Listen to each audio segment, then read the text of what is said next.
Just want to give you a disclaimer. If you listen to Father or Bishop Barron's homily for this Sunday, my homily is very similar.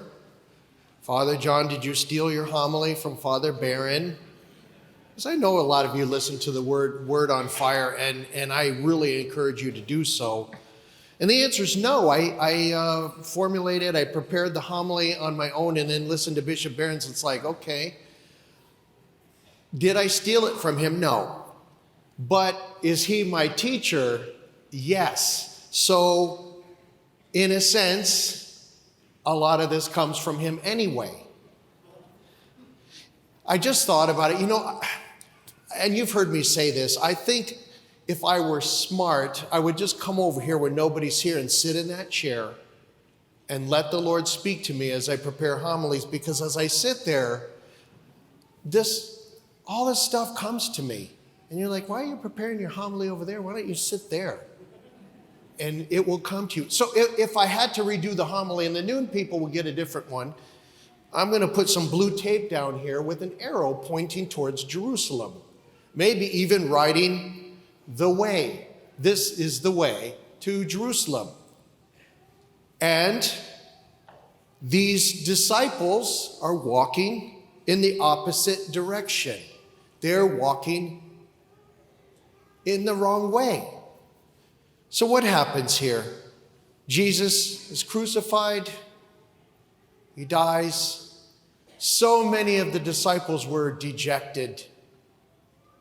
He said, we had our hopes pinned on him, and now he's dead. Then there were these stories 3 days later that people had seen him. So why are these guys walking away from Jerusalem? We can speculate. And I don't recommend that we do this. I recommend that we look it up online rather than causing friction between us and the modern day Jew. We have gone to a rabbi's house before we go to the Holy Land. We've been there 2 or 3 times now. And I want my people to be free to ask questions, but there's certain ones it's like, hey, let's stay away from these. And I didn't tell that to the last group, and somebody raised their hand. Now, how come the Jews don't believe in Jesus? And it's like, I got up and said, hey, man, you can ask any question you want about the Old Testament, any question you want, but let's not go there. Let's not put the rabbi on the spot. And we can look those things up online. So often, the modern Jew will look at Jesus and say, well, he didn't fulfill the prophecy. We wanted a political leader that would cast out all of our enemies. We never said that he would be co-equal with God the Father, that he would be God the Son. We didn't say that. And there are many other expectations that they had of Jesus that they believed that he didn't fulfill. It could be that these disciples going to Emmaus thought that. It's like, well, the Romans are still in town. They're still in charge. The apostles are upstairs and they're hiding. Let's just go home. It's over. Yeah, we heard these stories about his rising, but maybe they're just stories. So they're walking in the wrong way. In the wrong direction. And it says something absolutely astounding. He walked with them. He walked with them. He just kind of shows up and kind of merges into traffic.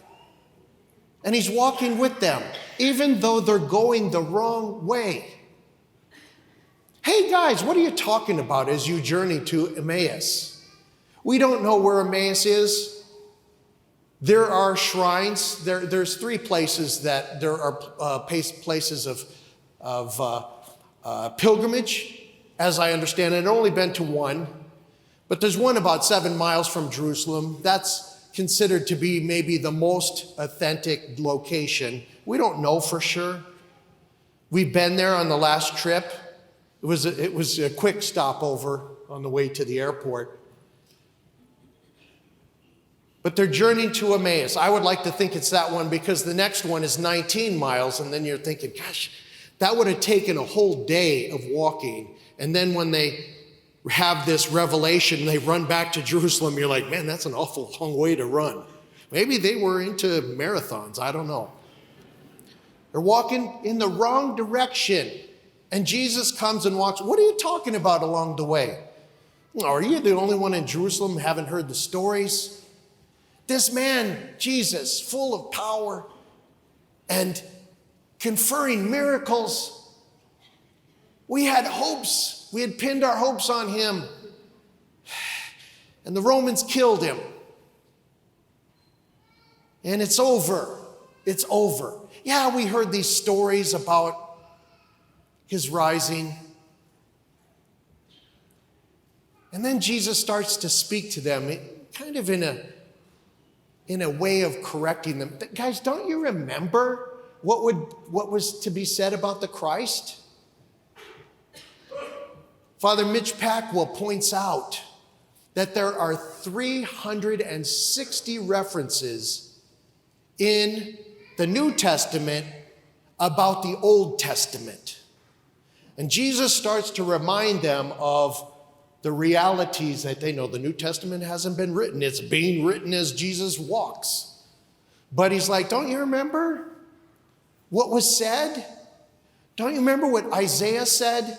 Don't you remember those early writings about the prophet in the book of the books of Moses? And they felt their hearts burning within them. They arrive at Emmaus, the sun is setting, and Jesus they don't recognize him, he's glorified. He gave this impression that he was going on further. Stay with us, the evening is almost here, night will be upon us. It's dangerous out there at night. We don't have flashlights, we don't have security forces, we don't have a police department. It's dangerous out there at night. Can't see where your enemy's coming from. Come on in. Share a meal with us. He sits down. He breaks the bread. Who knows, maybe they saw those glorified wounds. And all of a sudden, like St. Paul, the scales fall from their eyes, in a sense. And they're like, it's Jesus. It's Jesus. He is risen from the dead. And it says he disappeared from their midst. Now, I don't know. There's a movie out. It's rather old, and it shows him sitting with these disciples from Emmaus, and he just walks out into the night, and then you can't see him anymore.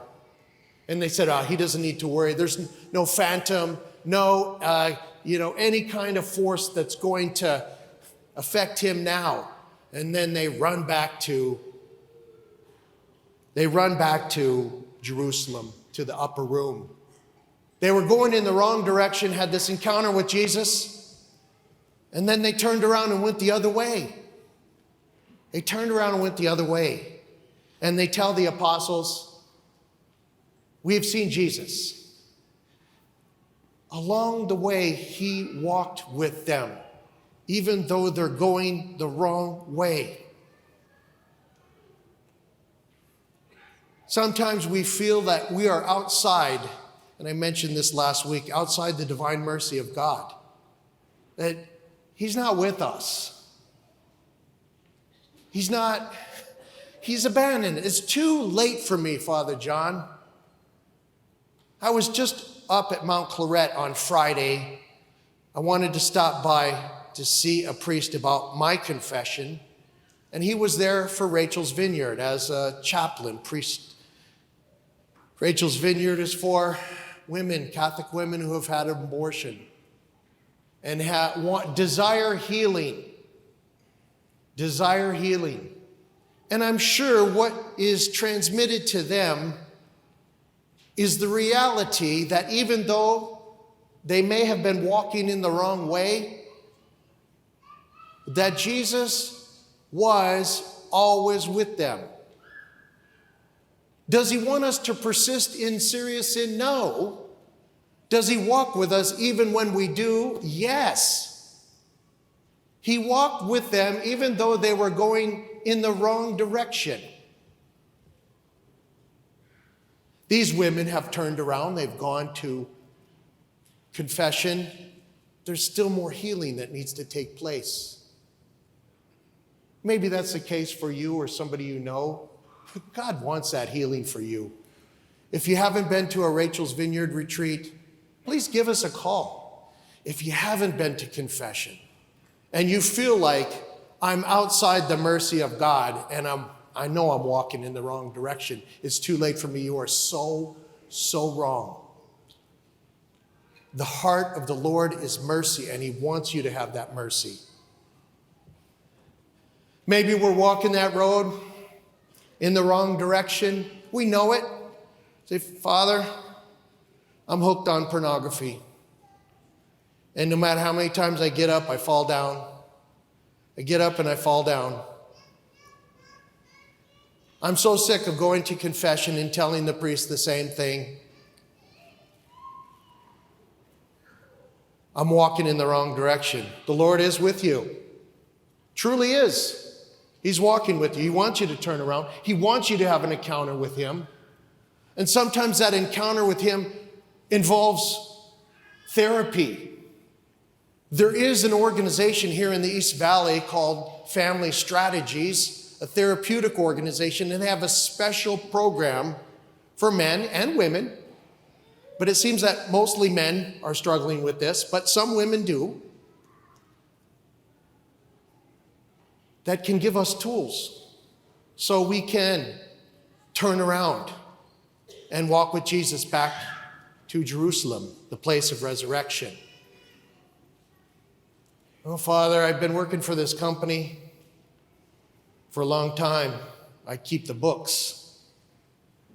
And I have to cook the books. I have to fudge on the numbers so this company stays alive in business. The Lord wants us to turn around. He wants us to encounter him in the breaking of bread and turn around. We can't keep doing that. Father, is it okay if I keep doing that? Here's the good that comes out of this company stays in business. We may never do evil. This is Fulton Sheen. We may never do evil that good may come out of it. The Lord wants us to turn around. Listen to him as he speaks to us and our heart burns, and then he breaks the bread, and turn around and head back with him to Jerusalem, the place of resurrection.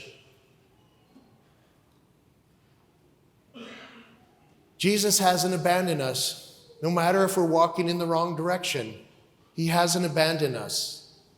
He does not want us to persist in serious sin, but he does walk with us even when we're going in the wrong way. Pray, listen to him, receive the sacraments and be restored to sacramental communion. And we can encounter that breaking of the bread in such a way that we will continue to walk with him in the way, in the right way,